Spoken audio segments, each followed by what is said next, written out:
Hey everyone, Tim Kosnoff here from Kosnoff Law.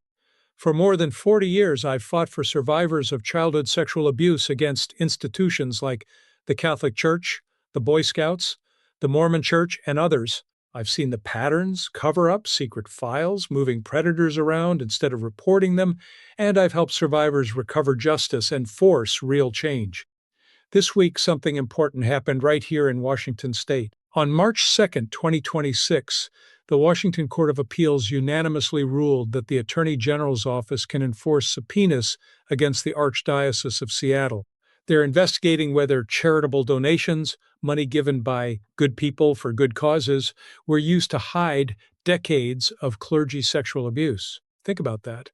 Reassigning known abusers to new parishes, paying stipends, settling quietly, all potentially with trust funds meant for charity. The Archdiocese fought hard, claiming religious exemption to block everything. A lower court sided with them last year, but the appeals court said no, religious freedom doesn't mean a free pass to shield criminal conduct or misuse charitable money. The subpoena goes back to 1940, covering accused priests' internal memos, financial records, and more. The court is sending it back to narrow the scope and protect legitimate religious rights. But the big point stands: the state can dig in. Governor Ferguson, who started this as AG and is Catholic himself, called it a win for transparency. He urged the church to stop fighting and do a full public accounting. Archbishop Etienne says they want healing and transparency too, but complains about the burden and victim privacy. Fair enough on privacy. No survivor should be re-traumatized. But after all these years of secrecy, survivors deserve the truth. This isn't just about one diocese. It's part of the same systemic failure I've litigated nationwide. Institutions prioritizing reputation over kids' safety.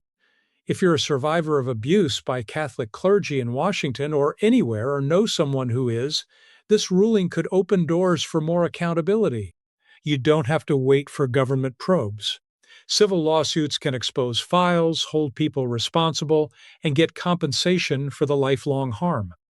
Many states, including Washington, have extended look-back windows or no statutes of limitations for childhood sexual abuse claims. If this hits home, reach out. Call Kosnoff Law toll-free at 425-8300-8201 or email me at tim@kosnoff.com. We're confidential, survivor first, and ready to listen and fight. No more silence. No more cover-ups. Justice starts with shining a light. Thanks for watching. Share this if it matters to you. Stay strong.